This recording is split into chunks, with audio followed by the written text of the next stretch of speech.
everyone, welcome to Filipino on the Rise. I'm Crystal Fabella, host and founder. I really hope you enjoy this episode. If you haven't already, make sure to subscribe so that you never miss out on new video content. You can find all episodes on most podcast platforms, including Apple, Spotify, Anchor, FM, and more. Thank you so much, and I hope you enjoy this episode. Just because you don't know where the end destination is, I don't think that means that you're lost. Yeah. I think if you really allow yourself to let go of what you think you should be doing, what you think you should be feeling, and you research yourself more than anything, then at least you're able to couple with yourself. And that relationship with yourself is a thing that will tell you that you're not lost. You're going where you need to go. And if that means that it doesn't feel certain or it doesn't feel familiar, it's like, well, you'll know when you feel familiar to yourself. Welcome to the Filipina on the Rise podcast, where I spotlight Filipino women doing big things and making an impact. I'm your host, Crystal Fabella, and I aim to promote Pinay excellence, highlight Filipino culture and modern day successes, and celebrate what it means to be a Filipina. Today, we're talking to Christy Cunanan. Christy is the founder of Cheeri Cheeri Ice Cream, a vegan Filipino ice cream company that shares the peculiar, traditional, and boldness of the Philippines and its flavors. Inspired by her grandparents, Cheeri Cheeri helps others connect to the Philippines, capture storytelling, family interconnectedness, and meaningful exchange. Christy also works full-time as a production coordinator at Walt Disney Animation Studios and has gone to work on the production of films such as Frozen 2, Big Hero 6, Moana, and more. She graduated from UCLA for her undergrad and is currently from and is a native of Pasadena, California. I just want to take time and say this episode with Christy is really special. What I love is she gets very vulnerable, very honest, and very deep with us. At a time when it seems like everyone is talking about this, and certain times that we're going through this pause, it seems like a common topic and concept we hear a lot about is how to keep moving forward, but never so much about stillness and healing and what does that look like for the self. In her story, Christy shares with us about a very hard time she went through as she was running Cheeri Cheeri, some deep emotions of grief and loss, of acceptance and surrender, and ultimately growth, and just imparts for us some lessons that are so relevant in how we can reframe the way we look at stillness. I can't wait for you to learn more. And at the end, we actually share something that we collaborated on together. I just can't wait for you to listen, so we'll just jump right in. Christy, I am so excited and appreciative to have you on the show during this really interesting time. Besides being a founder of, Cheeri Cheeri, it means a lot to have somebody on the forefront who is representing what Filipino culture and our homeland feels like. But I think I'm also excited for you to share more about kind of what brought you here and how you've been resilient during hard times and what that could represent for a lot of listeners right now. Yeah, absolutely. I think it's really important for me to find the most intimate ways to express myself and to express a very similar experience that other people are going through, because I think that's how the most healing can show through honesty, if it's something that you're personally going through. Yeah.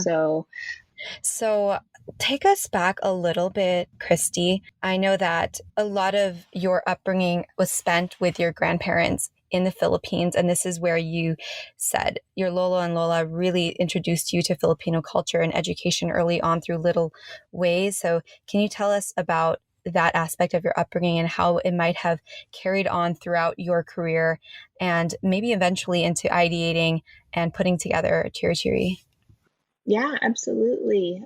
Something that I just want to make known that I actually born and raised in Pasadena, California. So my upbringing has always been here in the US. And I was very lucky that we were able to travel and visit my Lolo and Lola as often as we did growing up.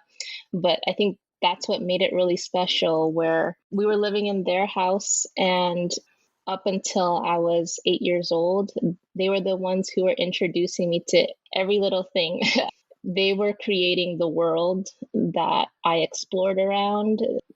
They were the ones defining things for me, and they were the ones that were allowing me to really have my own playtime around whatever it was they introduced. Nothing really was forced other than at least having some time with something. So what I mean by that is we would have a calamansi tree in the backyard. And that was like one of my first interactions tangibly with being able to see something that would otherwise be grown in Philippines. And when you're not born in Philippines and you don't speak the language and you don't have everything that's sensory to be surrounding you all the time that reminds you what Filipino is, the fact that I had a person, my grandfather, my grandmother, to define that and have values around like, why is this calamansi special and what is it used with and what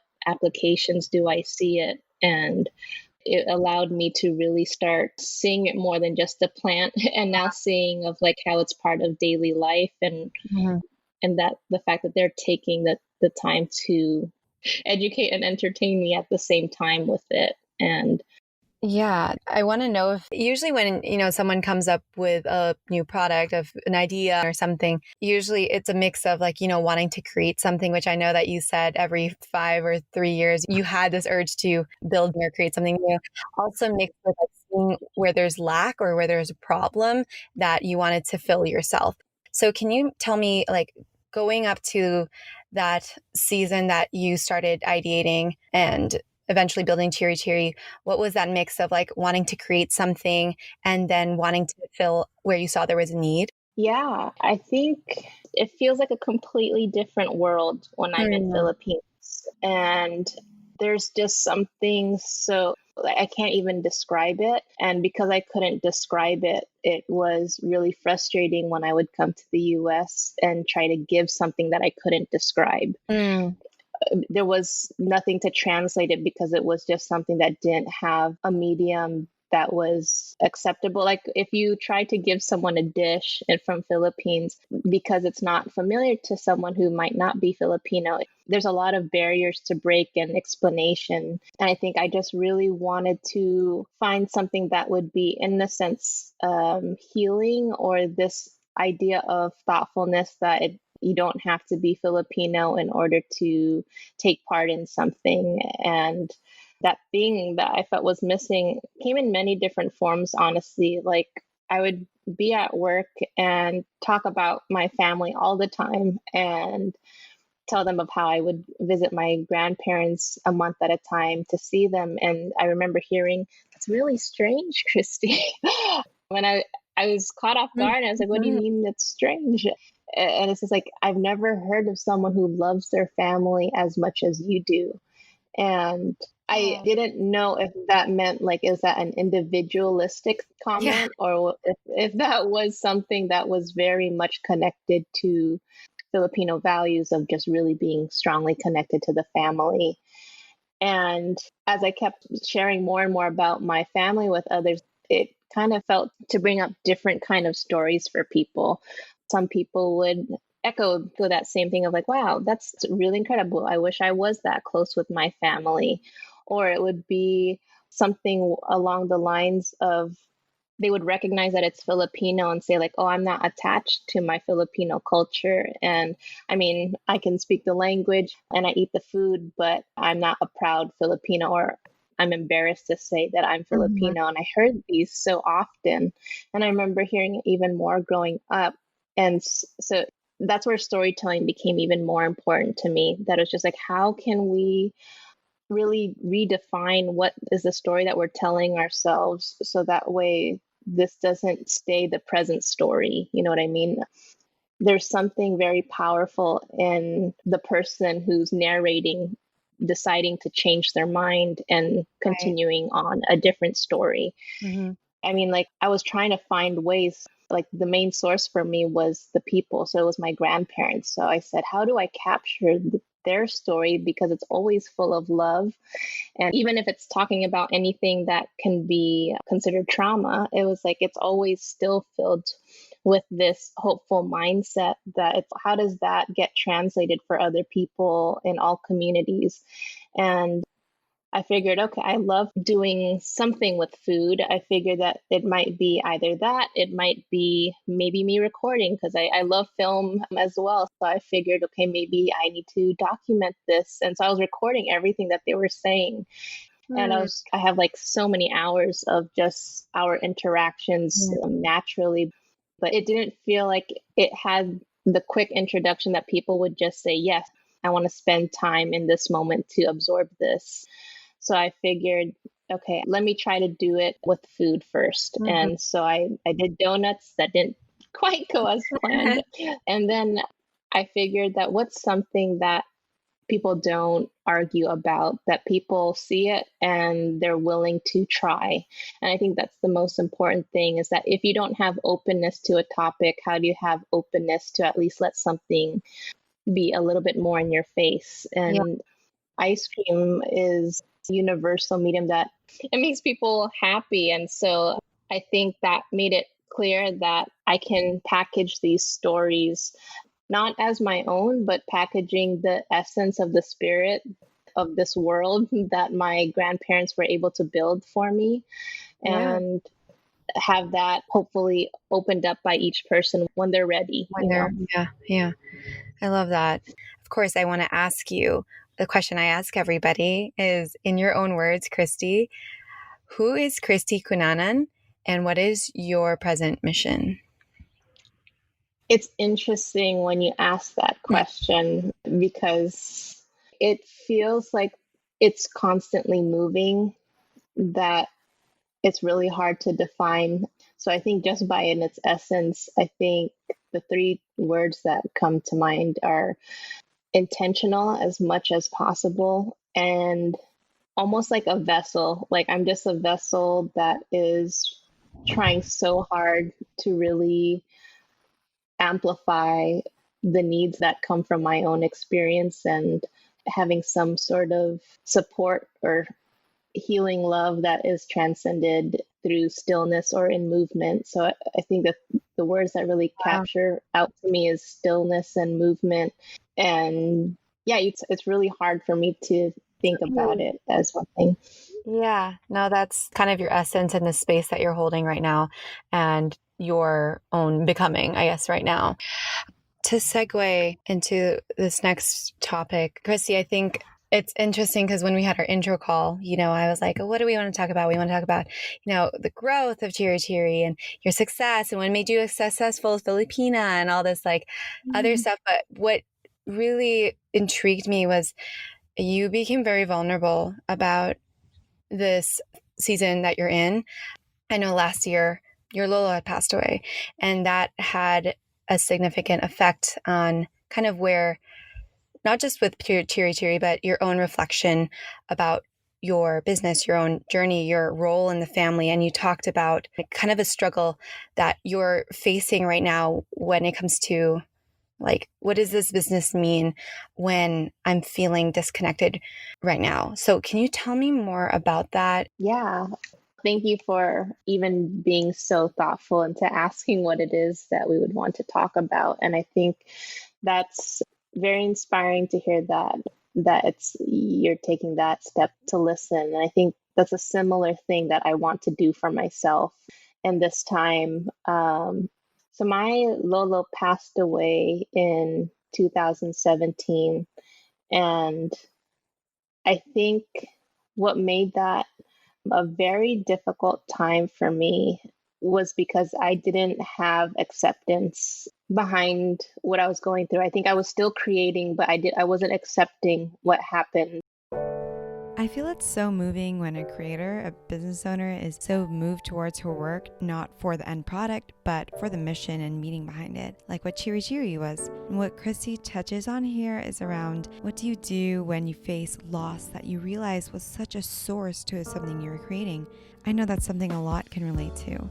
And for Christy, that original source was her Lolo. With this loss, it forced her to stop, refocus, and ask, what is the purpose of this now? I highlight this because it may be something some may be going through right now. This pause that's creating a space to refocus. For Christy, this helped her see if there was something that needed healing from within. A beginning of a journey to better understand the self and surrender and an inner-rooted strength. It really made me think about why do I care so much about this connection? And I think it's so important to me in conjunction with Cheeri Cheeri because Cheeri Cheeri was started to really capture the spirit that they gave, they as in my Lolo Nola. And so when I'm missing one of the biggest parts that was such a huge energy source, it made it really confusing for me to really understand or even want to find that motivation of like outwards. People are saying it's Cheeri Cheeri is so successful and Yeah. it has all this potential to grow, Yeah. to have distribution and be in all these different ways. While I agree with them, at the same time, it's not really ice cream that is the main thing that needs to be put out there. It's really this feeling of like, do you know that someone out there loves you as strongly as my Lola does for me? Yeah. It was intriguing when Christy spoke about the intention she had for Cheeri Cheeri to be inclusive and healing for families. How it came to be vegan was that after her mom was diagnosed with breast cancer and her whole family went vegan, it just couldn't be opposite of what they were going through and what they had to heal. She realized this was something that other families could be going through and set to create something that accommodated all health needs, a layer of meaning that stemmed from healing. After her Lolo passed, she talked about how it started to have its impact in other ways, challenging her that she really had to stop for a while to find healing for herself. After my Lola passed away, now it started to have its impact in other ways too. For example, I don't know what is causing the feelings that I was having, but last year in May, I was going through severe depression and anxiety. And because I never really heard of anyone else going through it before, family wise, or maybe it wasn't presented or easily expressed or showcased, it was something that I couldn't identify or even make note of for myself when I was going through it. I was having panic attacks every day for probably 8 months and didn't realize it. It was hard to even name it and to identify because it's Right. such a taboo within our culture and family sometimes. Absolutely. And I think you don't even know that it's a taboo just because it's not even talked about. So it's like, Wow, the taboo is a taboo.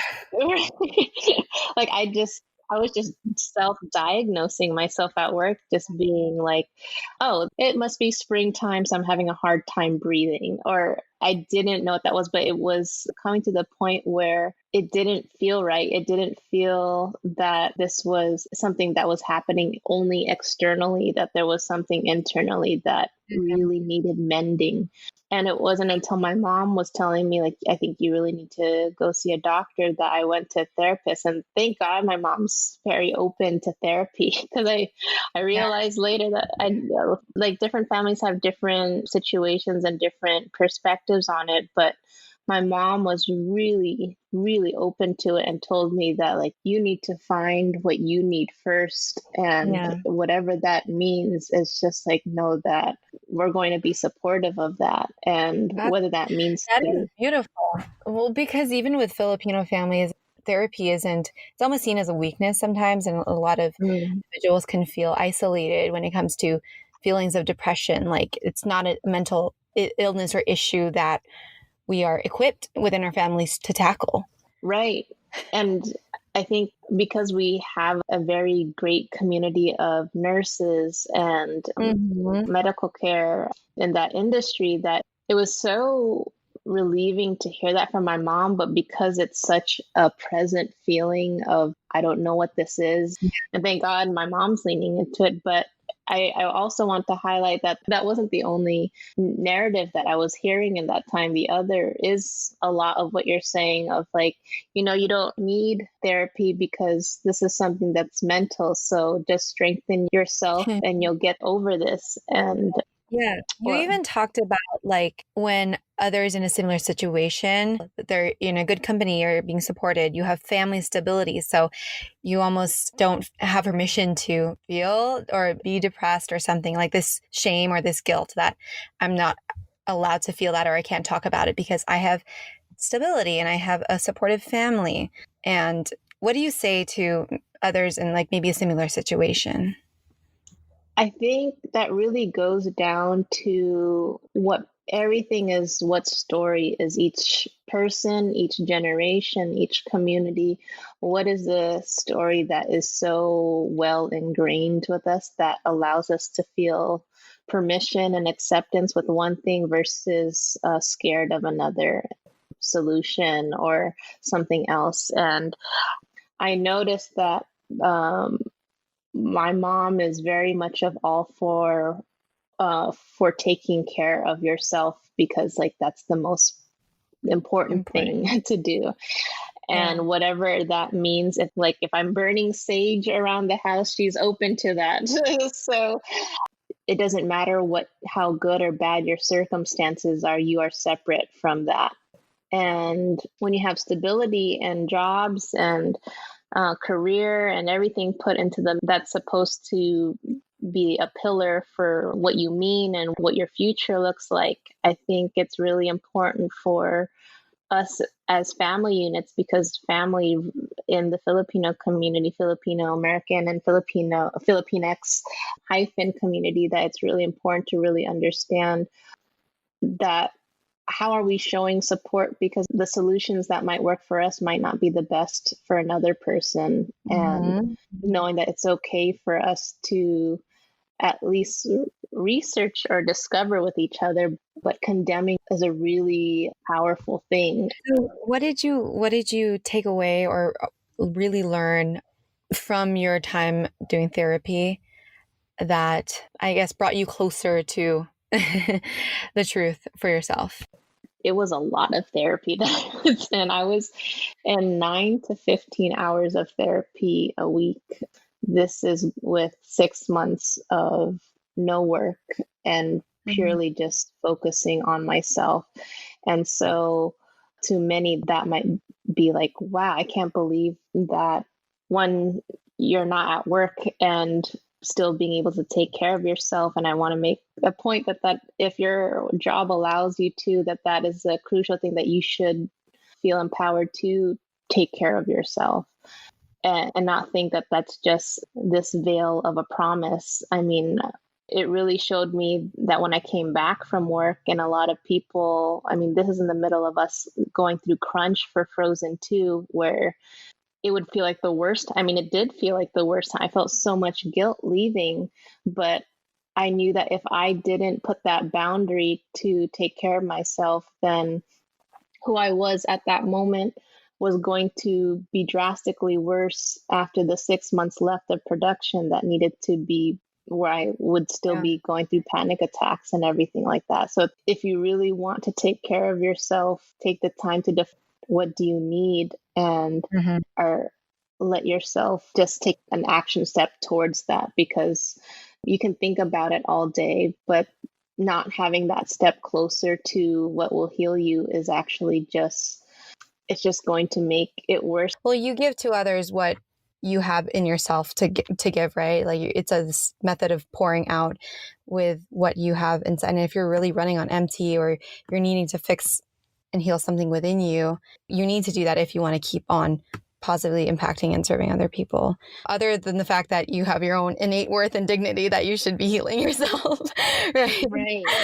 Yeah. And I want to know how you got to this concept of, like, you talked about really quitting versus knowing what's enough, and knowing you have this really strong family value, but then you switch gears to understand, like, what is my individual need, and kind of knowing when to let go and surrender. We hear a lot of the time where people will say it takes a village to raise someone. And I highly believe that. And I think that was something that was really present for me growing up. I mean, when I think about myself, when you asked, like, who's Christy, I just saw all these people. Like, I didn't see myself. Eventually, when you are dealing with something that is affecting you and you personally, that isn't physical or manifested in a way that people can easily find a solution for, you do feel very much alone. And you need to lean on people even more. And I think that was the hardest thing, because all I could think about was, how do I find myself without all of these people? Because you can hear all the time of like what they think the best solution is, what you should not do, whether it's right to feel that way, whether it's wrong to feel the way that you do. And I think while having this village, it's also important to know, like, who are you without the whole entire village? Like, do you love and appreciate who you are? Because you know that you're already loved and appreciated with the collective unity of everyone. But how about you by yourself?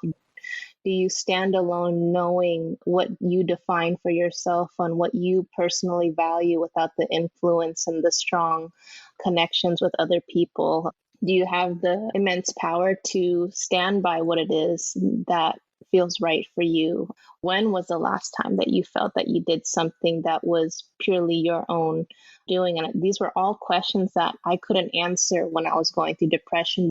So while I would say that I'm very thoughtful, I think I was so too thoughtful in the sense that like my prerogative or my needs were always second.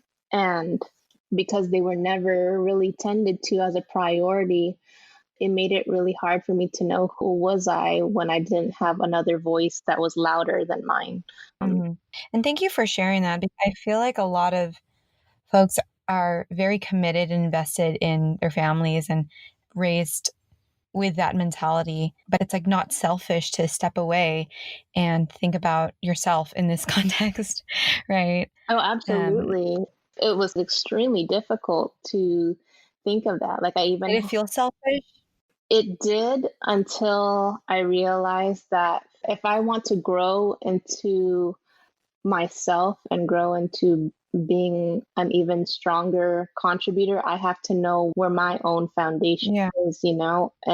yeah, And it really felt that, like, when all of this was happening, like, I think I was going through depression. And during this time was when my Lola was going through heart attacks in the Philippines. And we didn't have this in our intro call, but my initial reaction whenever anything like, even before anything happens to my Lola or my Lola, I'm there in the Philippines because I believe yeah, in preventative measures versus just being there when a funeral or anything terrible happens. I really take to heart when they say time with you is medicine. So I try to take as much time with them as possible. hmm, So when I was going through this 9 to 15 hours a week of therapy, and this is for 6 months, and month 3 is when I'm told that my Lola is having a heart attack in the Philippines. You know, this was the first time where I said, I don't know if I should go. And that was a really hmm, hard thing for me. I think it was a mixture of depression. And I think it was also because I said, am I even ready or healthy enough to take ready care of for her? that. Yeah, Because I was not in the same mind space or the same health that I was. And so I didn't want to put more of a burden because I knew that I wasn't where I should be. And, I think yeah, by going there, I found a lot of healing, of knowing that when you can clearly define why you're doing things and how you personally are able to contribute into making something beyond yourself better, I think that was a greater medicine, honestly, than therapy itself, because I was there with my Lola and I found stronger purpose in knowing that, like, I didn't have to know what the outcome was. yeah, Like, it didn't have to be the best or didn't have to be the worst outcome, but as long as I knew strongly within myself, what is it that I know I can contribute in that time, and that all mm, that was I just need to keep making her smile. yeah, And I think defining that for myself, of like, that's the thing I know I can give regardless of the outcome, that's the thing that brought the most peace and brought the most mm, acceptance in the situation, regardless of how terrible or how difficult it was, because you're not yeah, focusing on the whole entire on the outcome. span, right? You're just focusing on each little moment that you know that you can provide. Sure.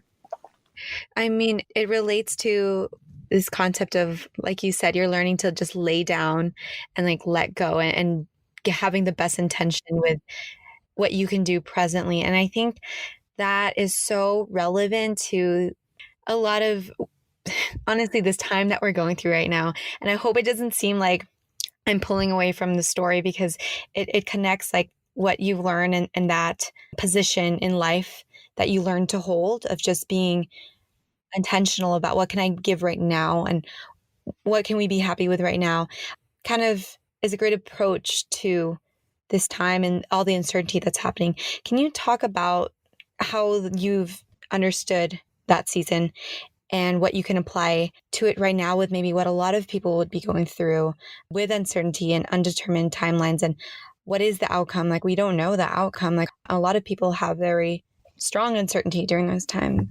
Right. I think just as how we're trying to define for ourselves what is the biggest gift that I can give to someone, I think what combats that is like, what is the biggest uncertainty that we are too afraid to face? And right now, this is a very unprecedented time where this is not something that someone could even imagine, and it just comes so quickly. And I think there's a lot of parallels that this has with what I was going through last year with my Lola. I mean, a heart attack it's not something scheduled. It comes by surprise. It came at the height of when I'm working on Frozen 2, and you have to start knowing what are the things that you say, yes, I'm going to give all of me to, and be very proud of what those things are. And I think between what's happening now, what happened last year, I mean, hands down, I think I'm riding this wave much easier, because last year was a uncertainty where it's like losing my Lolo was the hardest thing. And even though my body won't let me feel, I know it's the hardest thing because I can't feel. But with my Lola, that's the other beautiful 50% of my heart that I was not ready to face. What does that uncertainty mean? And I think when we say uncertainty, it's always assuming the worst, right? So what I ended up finding, what happened in that time was that once I defined for myself what I can give, it was putting everything else into faith and putting everything else into knowing that I'm not supposed to try to control everything.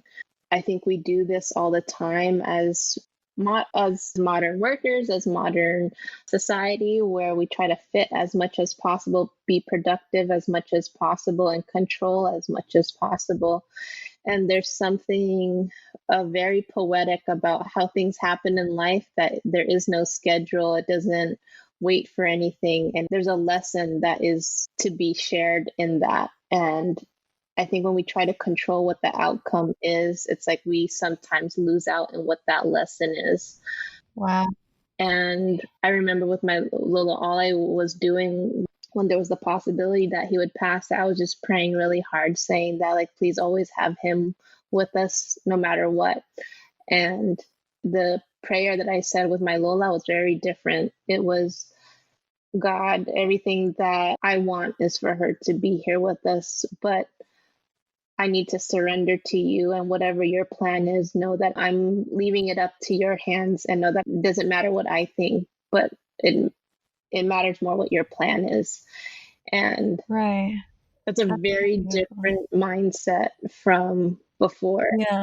It was accepting that even though it's the worst possible thing or situation in my eyes to be going through, it was not up to me to be the one to try to decipher what that outcome is, but to really be a champion through the journey that isn't my own, even though I'm part of it. It's not my own journey. The main journey and the main story and the main narrative and the main world that is really being explored at that time is my Lola going through that world. So how do I make that world the most beautiful one in this terrible time? And so it's very similar to now where we are quarantined with our loved ones and they're going through a lot of questions, but if we can do world building where in the confinement that we have, it's like know how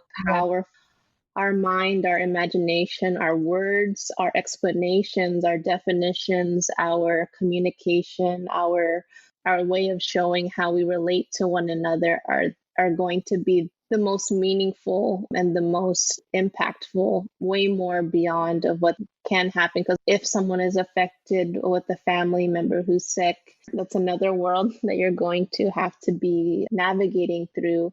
Yeah. And surrendering, but knowing that there is a lot of love that you can be pulling from and that it doesn't just dissipate. And I think that was really important to knowing that, like, even if I'd felt depleted of an answer or a hope, that it's like there, for my own belief, it's like I rest that all with God and letting it know that I'm not the one now that has to give permission about anything. I just need to find the strength in myself to accept whatever the next story is, and do I make that next chapter beautiful? It's a very ambiguous time right now. And you've dealt with a lot of ambiguity. And even like you said right now with Cheeri Cheeri, it's ambiguous in terms of like where it's going, because you're pausing and reframing that and figuring it out. But, you know, it's leading towards a hopeful ending. And something that really stuck with me with kind of your own journey and your experiences, surrender and hopefulness amidst ambiguity. And that's like something that you're and getting really strong with. And you said earlier, like, it's really easy to kind of put band-aids on something, but it's harder for people to heal something that needs people interaction. And so we have this really intentional period. How would you recommend people combine ambiguity with being like intentional and like with their family or who they're surrounded by when it comes to like intentionality and healing? Yeah.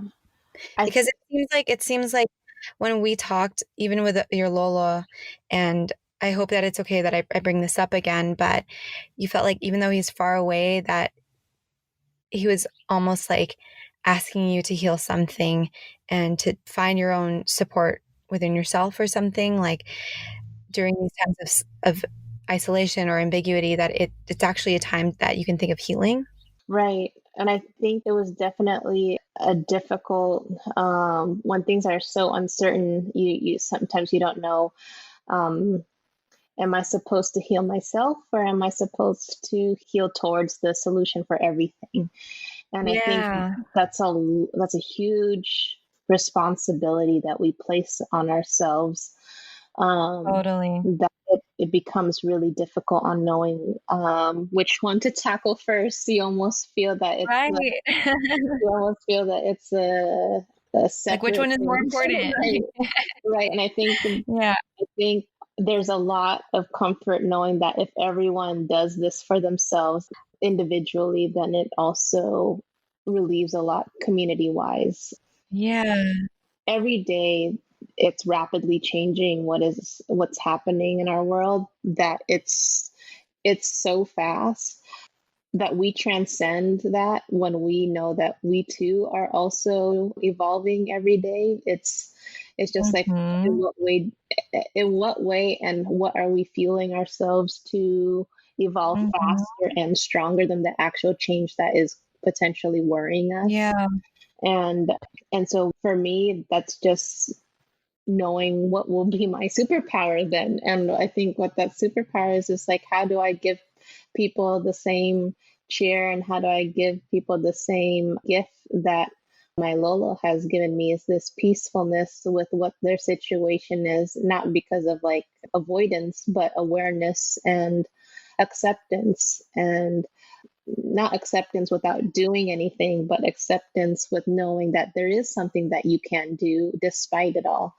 And if everyone is able to kind of figure out what that gift that each person is given, because every person honestly is given a gift and it's not meant to be wasted, and I think it truly is discovered when you have as much social interaction and you start seeing it peeled away as like one is a time that you're highlighted in your moment of service that might not necessarily seem like it is at the time, but you feel it throughout. And if you can really tap into that and know that that is the most useful thing beyond that you can offer. that you can offer, right? Beyond it just being of like, how productive are you Yeah. at work? How it's like everything is based on how are you strengthening that foundation of a relationship between yourself and between each person that you come into interaction with, and just from that relationability, you create this different evolved you that is going to be much stronger than whatever is out there. Dang. That is so powerful because it's so true. Like we're always saying like the information is changing every day. The world is changing. The news is changing every day, but it's like, yeah, but you're changing every day too. Like you are going to evolve as a person too through this, not just the world, not just the political climate, not just medicine, not like you as like you have the innate worth of like realizing your own evolution through this. And like, I love that you said tapping into your superpower at this time. And I think we're so outward facing with all this. It's like, how am I going to get work done? How am I going to take care of my family? It's like, what are you tapping into yourself now that is going to be the superpower that you've always had, but you're going to walk away from this stronger. Like you know that. And so like getting to hone in all that. And I really love that. Thank you for sharing that. So I also wanted to cover this last part, Christy, like if you don't mind, like something that just stands out to me is this juxtaposition, right? Yeah. Between the name Cheeri Cheeri and this is what you're going through right now. You went through depression last year and you're going through a lot of reflection and introspection and refocusing. Did you ever feel conflict between what the name stood for and what you were trying to like what you were going through, but now understanding like what you're trying to like deliver and like moving forward, what the brand and the messaging is? Right. I always knew that I wanted Cheeri Cheeri to be inclusive as much as possible to people. And I think what can initially be perceived when you hear the name Cheeri Cheeri, that it's like this good vibes only thing. And to be honest, that was never my intention, that like you had to be happy, that you had to be happy in order to be part of enjoying Cheeri Cheeri, or that this is only meant for you if everything's sunshine and roses. And I've always wondered, like, how can I really connect to those who might not feel like, even though ice cream is an easy entry point to symbol for people of like, this is a good connection. What about those who just mentally and spiritually just don't feel up for it? And I mean, this question became even more prevalent when I was going through depression, because I wasn't posting anything on Instagram or Facebook for the 6 months that I was going through it. I was almost trying to figure out, like, how can I understand where I'm at better so that I can have that reflected in some way in Cheeri Cheeri, because I think it does a disservice to not really see all the rest of the other feelings outside of Cheeri Cheeri. And I kept thinking, does that mean that it has to be in the same space, or can it be a sister space that can really, coexist with it? And just as everything serves as a medium, sometimes one medium is better to express something than another. And I think with ice cream, it might be a beautiful way of expressing the companionship and the type of communications that can be changed in interpersonal, in-person interaction with a family, where they can start sharing deeper things with each other in a very lighthearted way. But when things come into, I don't want to say darker, but things that are even deeply felt, that aren't highly seen, that might be difficult to come about in conversation, I think there is something really beautiful about writing about it as it's happening, or being able to not just report on something when everything is done. I see a lot of times where things are talked about and celebrated of like, look at how I got through this thing, and these are the steps, or these are the things that really helped me get out of it. You can too. I think what I always found is that, like, where's that person who's going through it, and like you still see that beauty as they're journeying through, because I don't think the beauty only comes at the end. I think it's really important to know that you can celebrate the journey, even when there's a lot of scarring that's happening through the journey, through to the fires that just get thrown at you. And so I think that's why there's this idea that I really want to put out there of, like I said, and when you asked me who is Christy, there's something about stillness and there's something about moving. And with me being a Pasadena native, really loving the rose symbol and this idea of it still blooming is so powerful to me, that those two words, still blooming, still really allowing you to, if you just sit with that word in itself, allows you to sit in what's going on and blooming, that even you don't have to be so kinetic all the time in order for something to feel kinetic. Like, you can really nourish yourself without having to have all plates be spinning. I think you see more when you have a beautiful balance between stillness and movement, and still see that there is progress that's being made regardless, and that progress will get into that eventual bloom that you envision at the end. But just trust in it, that time is the only thing that we have. Time is the only thing that heals us, and that is giving to each other. And so when you give yourself that time, then you yourself, I just want to keep emphasizing that you are still blooming. This next part was recorded 2 weeks later. What happened after this recording, Christy and I ended up continuing to collaborate on something special. The concept of stillness and growth just really sat with us and connected us.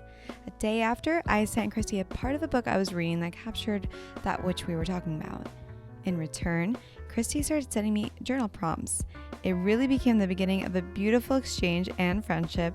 The daily journal prompts were such a gift that I asked her if we could open up a sort of journaling series to the larger community. From there, we collaborated on what ended up being called a 14-day journaling journey called Still Blooming, where every day, Christy and I would send everyone a prompt written by her around that theme. There ended up being almost 150 participants. In this next part, I read back to her the few words she said at the end of our recording and how she felt hearing those candid words, which ended up being the theme of our series. Well, it's interesting. Just as you were reading it, I didn't believe that I was the one who said that. I was just like, oh my gosh, that's exactly what I needed to hear right now. And it's just funny. It's like, I'm just like, wait, are you sure that I said that? But I think that's what's powerful, right? Is that there's a lot that we have in the past. There's a lot that we have in the present. There's a lot that we have in the future that is always just some sense of like an answer that we're looking for. And it's like, if we don't have that moment to really appreciate or look back or get a chance to absorb, then you miss it. And so clearly in this time of hearing it, it's like I felt that I'm getting a chance to reabsorb it now, thanks to you reiterating that. And I think just hearing that now makes me appreciate the 14-day journaling journey and beyond, because it stopped after the 14 days. But you gave me a nugget that I didn't get a chance to like sit with. And so well, you had it was inside of you to say that, right? Like, it was already inside you. You spoke it out loud. There was truth there.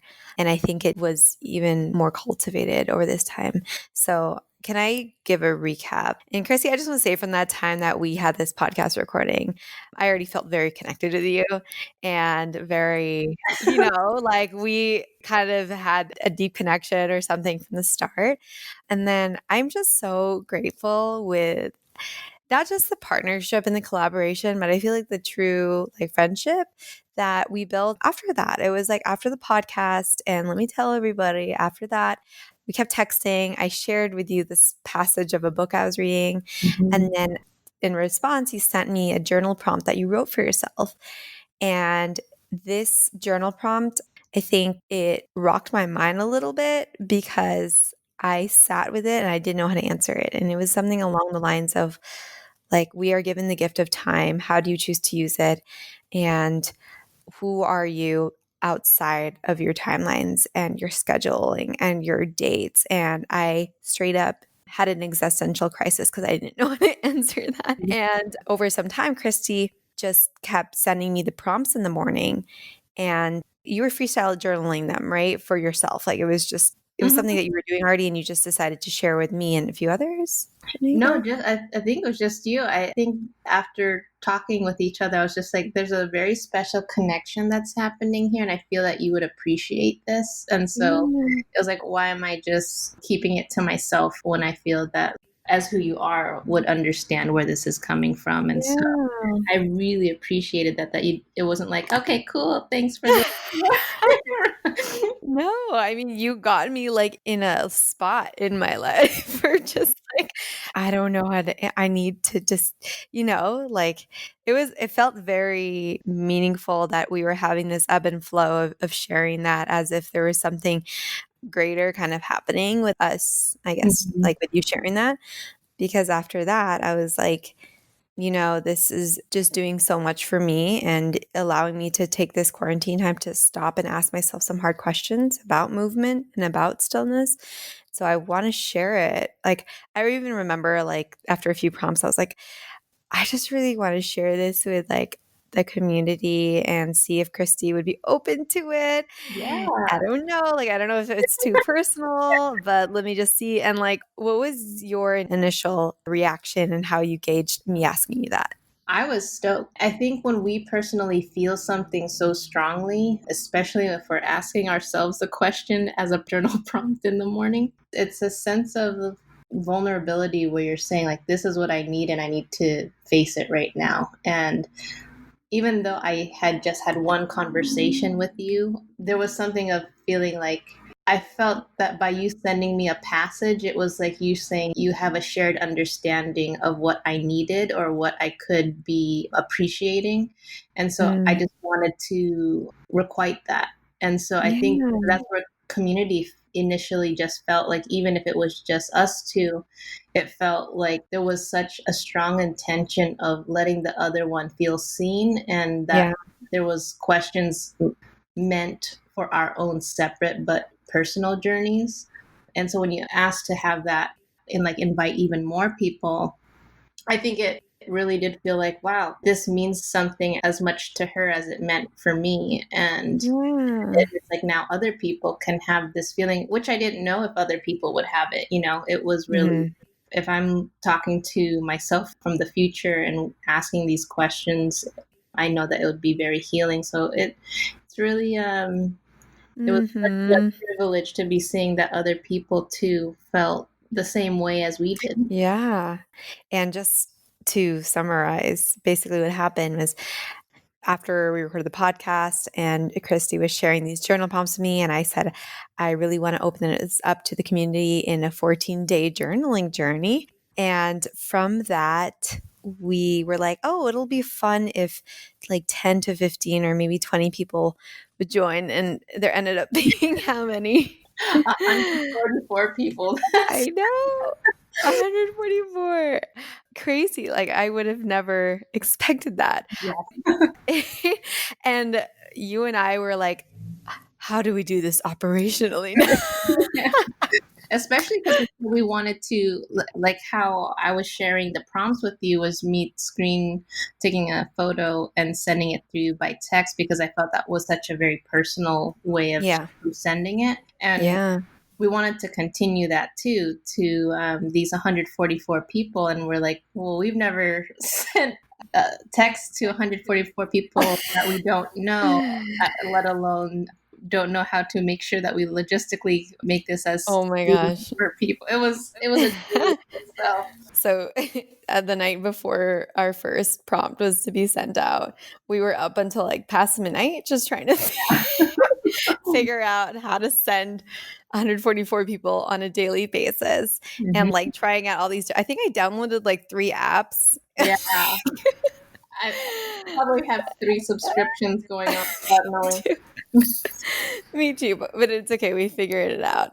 So take me through this journey, because I was kind of helping out with the operational side of it, sending out the texts and stuff. But you were in charge with the prompts, which is the leading point of people's journey. You know, we're going through a quarantine right now. Some Yeah. folks are experiencing isolation, lots of hard changes, just our new reality, you know, people grieving, people probably going through emotions they've never gone in their life. Did you feel a weight of responsibility ever? Did you ever feel like you had to kind of carry something more important?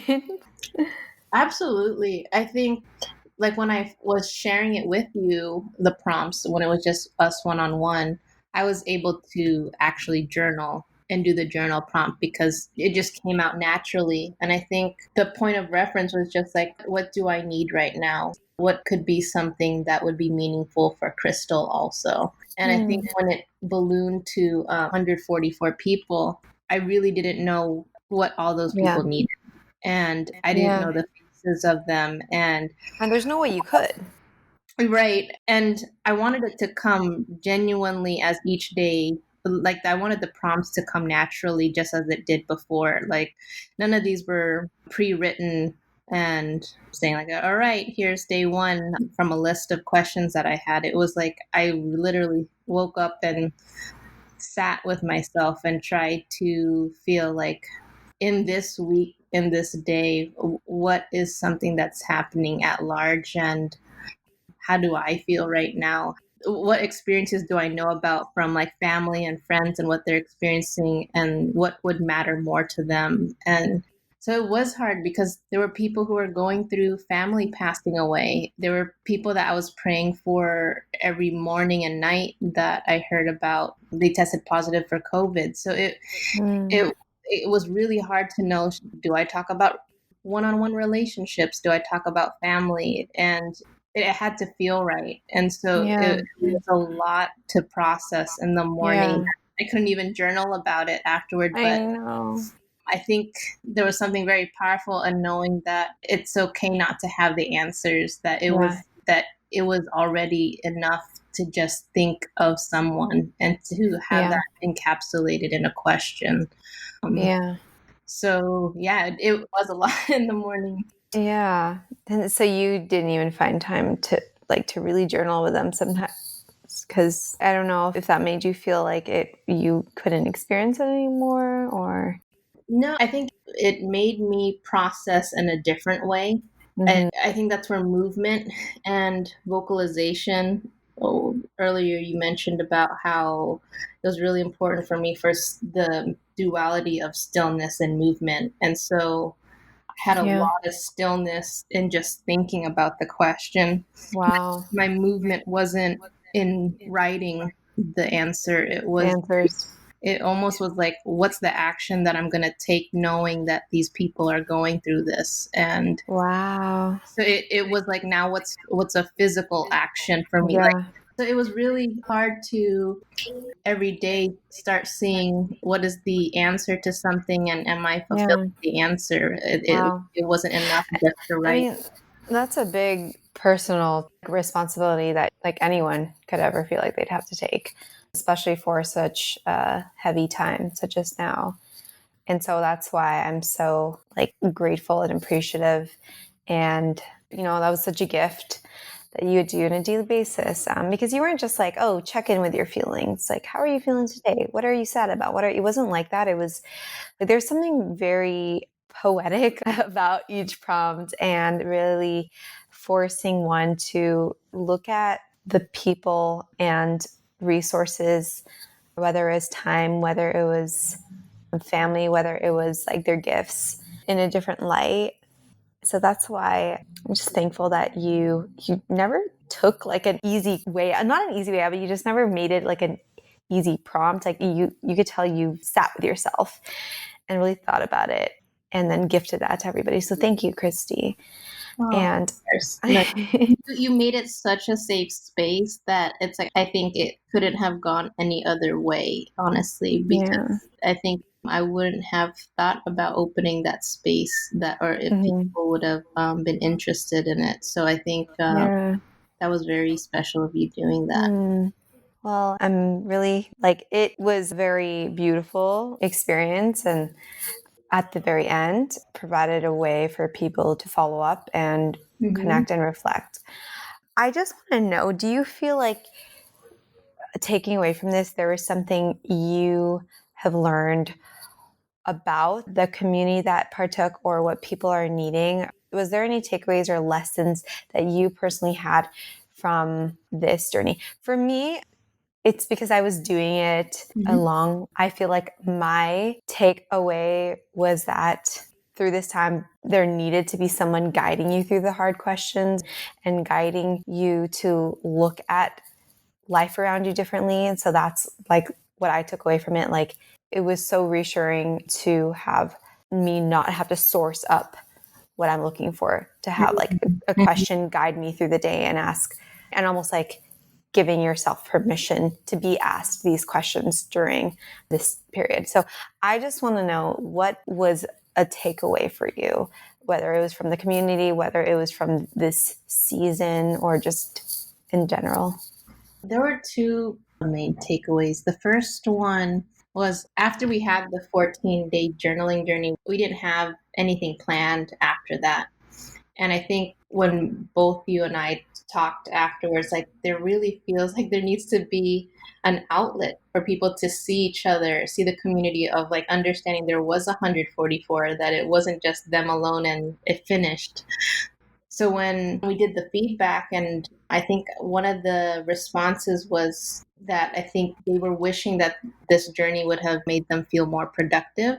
I sat with that a really long time afterwards, and I was wondering, because I found that I have this heightened new relationship with the word productive, that I think the point of being still isn't to create new checklists or to get more stuff done while sitting. It was to process and to unravel the things that you can't do while you're moving. And I think I was really having a hard time with understanding that. And I was just everyone has different journeys and what they're looking for.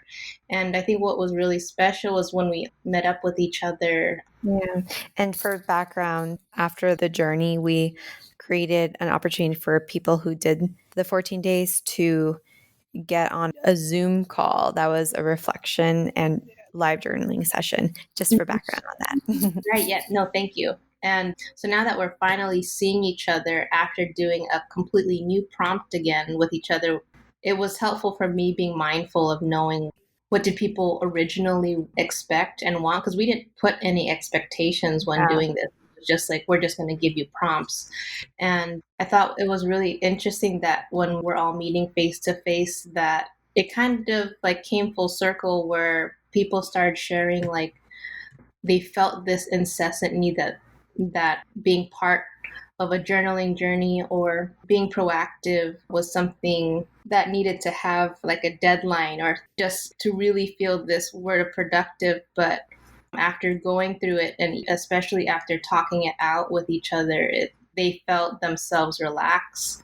They felt themselves have a new way of viewing themselves. And so I think it showed me that I can't assume where everyone's at, and it's okay where everyone is and where they're going, and they'll discover what they need for themselves. And I think it really made me feel like I had to let go of the whole point wasn't for everyone to get to where we are. It's everyone has to go where they need to go for themselves. Sure. Oh, well, that's beautiful that you were able to get to that conclusion, especially when there's so many ways you can look at feedback. And is there a way that you are, I guess, finding peace with that and now utilizing what you've learned into now this new thing that you're starting, which you can share a little bit more about? Yeah, it's interesting because before you interviewing me for the podcast, it's I've been wanting to create a sister space I call it a sister space just because it's completely opposite to the perception and the feeling that Cheeri Cheeri gives. It's something more personal and deeper of contemplation and reflection. And when you're contemplating and thinking so much, it's coming from a one-sided perspective because you're thinking from your own perspective. So I think what that showed me is that everyone is going to come from different places of where they're processing. And just because you're being still doesn't mean that it will end up at the same endpoint. And like we said earlier, some will be faster, some will come in a different pace, but it's like as long as we're accepting what that looks like for ourselves. And I think that's what I had to accept for myself was like, how can I be a contributor to the community without expectation? And so this community is called Muni Muni. I don't know if we talked about it earlier in the podcast. No. But Muni Muni in Tagalog means to think deeply, reflect, and I didn't know that. Yeah, I think when people see Muni Muni, they think like, oh, moon, like facing the moon. But there was a very particular incident that like I even have a screen grab of a conversation that I had of like the name Muni Muni has to live somewhere. There's something so powerful about that I don't see often. I've never even heard the term Magmuni Muni. Yeah. But once I did, I was like, I know that there will be a place where this is going to be meaningful. And I think that happened after talking with you. Right. But there you go. Yeah, it really happened when I went to the Philippines to be with my Lola, and when she was going through her heart attack. And there was another young man who was like really close to my age, and we were both in the ICU waiting room, just waiting for both of our grandparents when we can visit them. And he'd already been there for like maybe close to a month of sleeping over in the hospital, waiting to see his grandfather and then come in and out. And so I had just started joining him in the sleepover at the hospital. And so did like 2, 3 other families where we're just waiting. And luckily, we were both praying so hard and both keeping positive and keeping each other, like talking to each other. I was actually asking him questions very similar, like the prompts in the same notebook, where I would ask him all these questions to think about for himself or his family. And I would ask him, can he provide me with a question? And we just kept in touch. Unfortunately, his Lolo passed away after 2, 3 months in the hospital. And my Lola was able to go home safely. And since then, I went back here to the US, and he's still in the Philippines, in Pampanga. And I would check in on him once in a while and just say, hey, how are you doing? How's everything? And the first time that I checked in with him since his Lolo passed away, he said, oh, Magmuni Muni. And I was like, I have no idea what that means. And that's when he had the very poetic way of describing it. It was like, where you're, it's when you're looking out the window and the wind is blowing and it's blowing away at your thoughts, and peace is coming to you. And it was so visual. It was so powerful and visual that I was like, how have I never heard of this? Yet he was so close with his grandfather, just like I was very close, like just how I'm very close with my Lolo. And for him to say that in such a positive light, but allowing himself to mourn, was important for me to really understand it and absorb it for myself and think about like, I hope I can get to that place that he is. And it's always about hoping to get to the place that of acceptance and peace. And so I knew that Muni Muni had to live somewhere. I think that's such a beautiful way to approach this time too, don't you think? Yeah. I know that there's pivoting that's happening in businesses, which I'm so proud of a lot of small business doing. But this one like really came out from like, it came organically, like when a need arises, and this has been in formulation, but it didn't come until it felt like it was ready to serve. And I think that it was completely organic, and it came at the time that it needed to for others. So how would you explain what this, I guess, platform or this community is to others? What is its Mooney Mooney? When I think about it, like even I'm still trying to figure out with the new realization that everyone will have their own perspective of what they need. And I'm trying to understand where do I fit within it. But I do know where I want people to feel when they approach Mooney Mooney in any sort for themselves Mhm. or with others. And it's about being able to experience reality head on and almost like a dance, that it doesn't feel like it's this wall that's coming in front of you that's trying to stop you, but that it's something that is opening an opportunity for you and for you to dance with it in a graceful way. And Mm.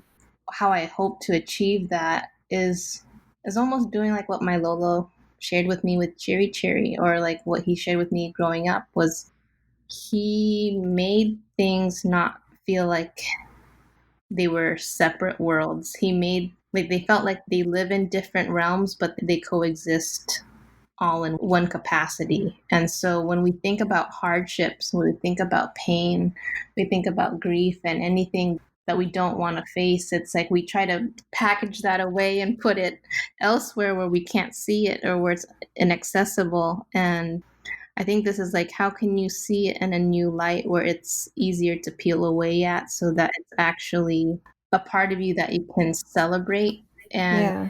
Versus avoid.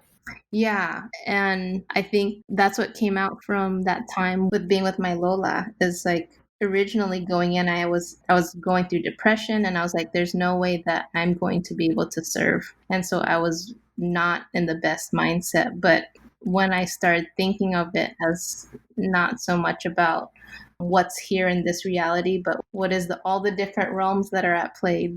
There's the spiritual side, there's the mental side, and knowing that you don't have to limit yourself to what's here on earth, what you see tangibly, that there's so much that's in your favor, that is everything is a relationship. So I always Yeah. think of calling out to angels, guardian angels, and saying that like I can't see you, but I know that you're here with me, Yeah. and to really lean on that. And so it's leaning on the things you can't see, knowing that there's a huge part of you that has a lot of the answers, but the stuff that you don't have answers to, you don't need to force it. Yeah, that's really true. Like there's a part inside of you that has the answers. And like you said, like sometimes it'll just take time to peel away. And that's why instead of like avoiding it, you're allowed to let time slowly unwrap that. Absolutely. It's almost as if I have so much trust now that things will happen Yeah, in the way that it needs that to it should. happen and the time that it needs to happen, with the mindset that we have at that time, because after that our mindset will elevate. Yeah, absolutely. Gives this way of like looking at present hardship or adversity or grief or loss as not something to run away from or to solve, but really let it to just be something you sit with and let it be, because you can trust yourself that that lesson will unfold as needed. This is what I'm getting from you, I guess, that whatever that is on the other side, it's going to be even like a better version of you or something. Absolutely. Yeah. I mean, the best example that I can give is that one of my closest uncles, who's this shining bright star in our family, his name's Uncle Lyle. And he is such a joker, such a light, and makes everyone laugh. Yet you don't realize that he was battling Crohn's disease, where uh, Wow. he literally was going through surgeries all the time. But that wasn't the main thing for of The his focus. determining factor. Yeah. Yeah, and he recently passed away this Mm. the end of I'm so sorry. January. And thank you. It really was such a strange feeling to just know that, I believe it was 6 years ago, where he was in the hospital. He It wasn't believed that he was going to make it. And we kept praying, praying, praying. And I think that was one of the few times that I said, I was praying, saying, in this relationship, God, that I'm trusting you that you're going to get us out of this if that's what's meant to be. Mm-hmm. And and then he got better. And this time it was like, whatever you intend to happen, I trust in you that that's the best thing to happen. And it might not make sense to us at the time, and Yeah. it doesn't. And when he passed, it's like, luckily, this was in the end of January, so all of the family was able to be with him. All of us were able to share what we love about him and him to share the same. And in that moment, it didn't seem fair. It didn't seem like, why is this happening? But he was always smiling and still going with joy. And when we found out that he passed, and soon after, it's like when you have coronavirus coming and families don't get to spend time with each other, Wow. they don't get to say that goodbye. I think it's like, I Yeah. understand now why you had to have it happen earlier. I understand Uh, why it was more meaningful for us to be able to mm, part in to that be way. together. Yeah. Yeah. Yeah, it was the most beautiful. That's it's kind of chilling, but yeah, and in the moment you don't see it, right? You don't see how it was eventually going to be a blessing of a moment because you all got together. So how would you leave all of us listening with I guess a posture that we can have in our hearts when it comes to the posture that we can have in this time when it comes to things unexplained, when it comes to uncertainty, when it comes to things that just don't quite have a meaning right now? Like, what is a posture that you can gift us with that would give us a bit of that peace? I think we're always looking for answers, Mm-hmm. and with wanting something to be definite, there's anguish, and sadly, there's impatience. But something that I just thought of, I think, the other day, because I think we're at a great point right now where we're talking about things very openly. But even like yesterday or even 2 days ago, it's like my emotions go up and down so drastically, that the thing that I realize is, just because getting to an answer or getting to something that feels right or feels solid or that you feel connected to might take a while, it doesn't mean that you're lost. I think it just means that you're going in a better direction, as long as you are trusting in it. Yeah. Just because you don't know where the end destination is, I don't think that means that you're lost. Yeah. I had that conversation with my Yeah. mom, and she was Wow. like, "Are you feeling lost?" And I said, "I feel anything but lost, even though I don't have any idea what." Certainty. Yeah. And Wow. so I think if you really allow yourself to let go of what you think you should be doing, what you think you should be feeling, and you research yourself more than anything, then at least you're able to couple with yourself. And that relationship with yourself is a thing that will tell you that you're not lost. Not lost. You're going where you need to go. And if Yeah. that means that it doesn't feel certain or it doesn't feel familiar, it's like, well, you'll know when you feel familiar to yourself. And so the Mm-hmm. more you Wow. you lean towards saying, like, this is going closer to what I need for me, that doesn't have a look, that doesn't have an end destination that everyone can say, yes, that's it, but you'll know it. Wow. So prioritize That's that. amazing. I'm just letting that sit right now too, because that's truly the most important relationship that one can have is really with himself and putting away this concept of having to get somewhere. And if you don't know where that is, you're feeling lost. But really, it's like we're in this journey to find ourselves first and foremost. Yeah. I feel like that's what you're getting at. So It's like, that is just, yeah. are you getting somewhere but leaving yourself behind as Yeah. you're getting there? Yeah. Yeah. And I feel like that's what has been so meaningful about this time. It's like, are you really trying to run? Are you trying to run to your destination and leave yourself behind? Oof. I Mm. just got chills thinking about that. Oof. Christy, every time you talk, you just impart these really deep truths and wisdoms. I'm just so thankful for the words that you give and how you challenge me and each of us to go even deeper and then to be okay with what feels like darker emotions or like harder things, of really looking at it with peace and with self-compassion. And I think that's truly a gift that you have. Like, not that I'm saying you have a gift of like looking at these harder things, but I just think that you have a way of imparting peace when it comes to progress and finding beauty in just like the process of all of it. So thank you.